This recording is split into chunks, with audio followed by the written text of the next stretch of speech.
is filled with quaint little towns that sit in alcoves or jut out into the lake with prominent early 19th century villas and architecture from a time gone by.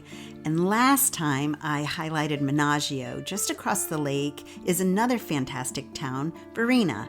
Varenna is definitely a favorite as well and offers just a different vibe than other towns along the shore. From palatial gardens to gelato shops and villa hotels, Varenna might subtly surprise you on your visit to Como.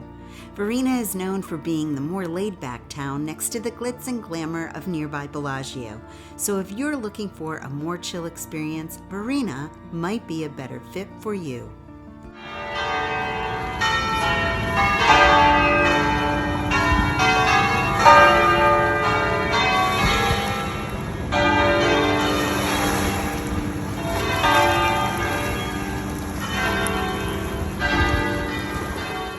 Welcome to the Travel with Wendy channel. I love connecting and interviewing small business owners around the globe. I like to share reviews and hit the trails hiking. Thanks for joining me today because it's always an adventure when you travel with Wendy. Today I'm going to share with you my most recent trip to Varenna and how to get there, where to stay, where to eat, etc.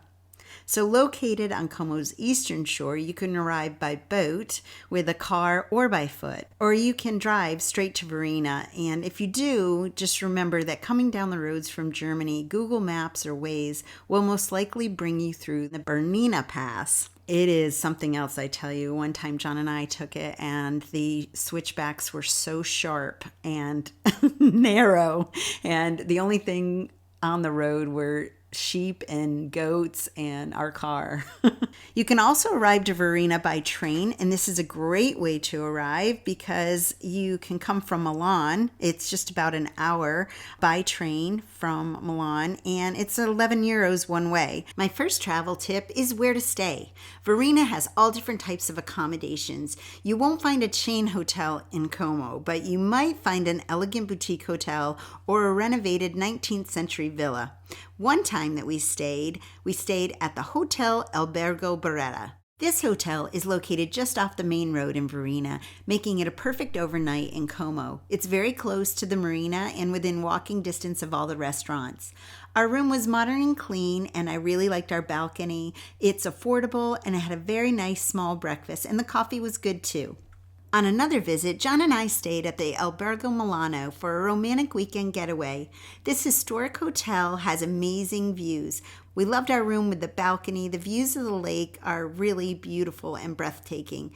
If you are interested in making dinner reservations here, I would say that do that upon check-in as well. I've included a few more places to stay in Varenna, and you can find those in my blog and podcast, Talking Travel with Wendy, found on Apple iPodcasts and all major podcast stations. Okay, now, what to see and do? So one of the sights to see in Varenna is this really cool walkway that runs right along the lake's edge, and it's headed to the Tourist Information Center and a lot of the restaurants, but this is really cool.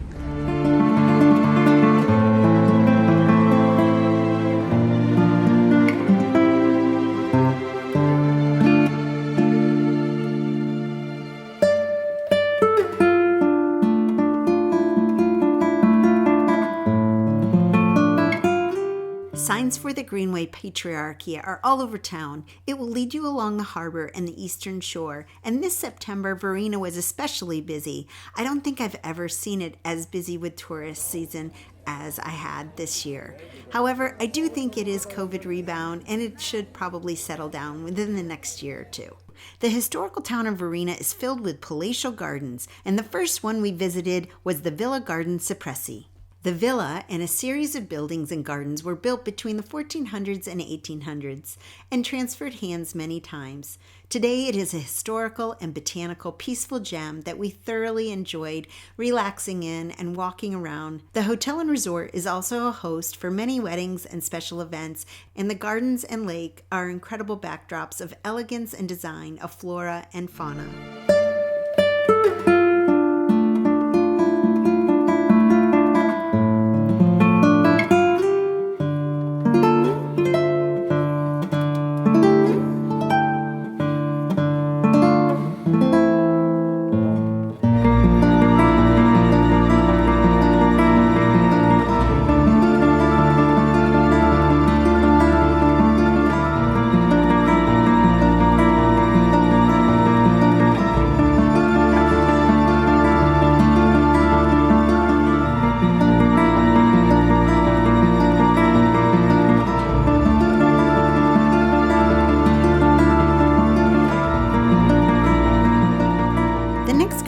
visited was right next door. It was the Villa Monastero. It was 10 euros per adult for entrance into both and a self-guided tour of the villa. It was a very nice garden, but way overcrowded, so it was hard to really enjoy the grounds. The villa tour was hard to understand, and there was a Napoleonic exhibit as well, and it just seemed a bit unorganized. The architecture, of course, was beautiful and of the time period, but the gardens weren't in good shape, and there didn't seem to be any crowd control. Still, it's a beautiful spot, and if you love history, you will probably like the Villa Monasteri too. Next up, where to eat. My favorite place to eat in Varenna is the Albergo del Sole. Located on the corner in San Giorgio Piazza, the outside terrace is a really special place to wine and dine. You can watch people and listen to the church bells nearby from the Chiesa San Giorgio, Church of St. George. Their menu includes Italian favorites of seafood and pasta, but my favorite is the grilled vegetables and the smoked mozzarella, or scaramuccia, and of course, the pizza. The restaurant fills up, and this fall it was really packed, and we were there for lunch. So if you're planning on going for dinner, I would highly recommend making reservations before you arrive. Speaking of Italy, this spring in 2023, I'll be partnering with Rome Private Excursions and Travel by Vicky to bring a small group to Italy. From Rome to Tuscany, we will experience a taste of Italy. Here's a little bit about the itinerary. After our arrival on the 23rd, we'll have a 5-hour orientation tour on the 24th, and then make our way to Orvieto in Tuscany, where we'll be staying in an Etruscan spa villa resort in Bagno Vignoni. On the 26th, we'll have fun touring the towns of Montalcino and Pienza, as well as a cooking class at the Albergo Le Terme. Then we'll make our way to Torciano and San Gimignano, the heart of Tuscany. On the 28th, we'll visit San Gimignano and have a half-day cooking class, truffle hunt, and wine tasting tour. So much fun! This tour includes practically everything. All accommodations, private transportation courtesy of Rome Private Excursions, cooking classes, all breakfasts and some dinners, wine tastings, and more. One of my missions for Travel with Wendy is to help travelers connect with the world through authentic experiences. Small group travel allows us to support and promote local businesses around the globe. To make a reservation, check out the links below in the description. Space is filling up quickly, but don't worry, we'll be adding more small group tours soon. If you're interested in a destination to bring a small group, let me know in the comments below. Now, back to the vlog. As you can see, Varenna is quite a dynamic and distinct town on Lake Como. Definitely a must-see. Who knows, it might even be your destination. Today I only touched on the highlights of this Lake Como gem.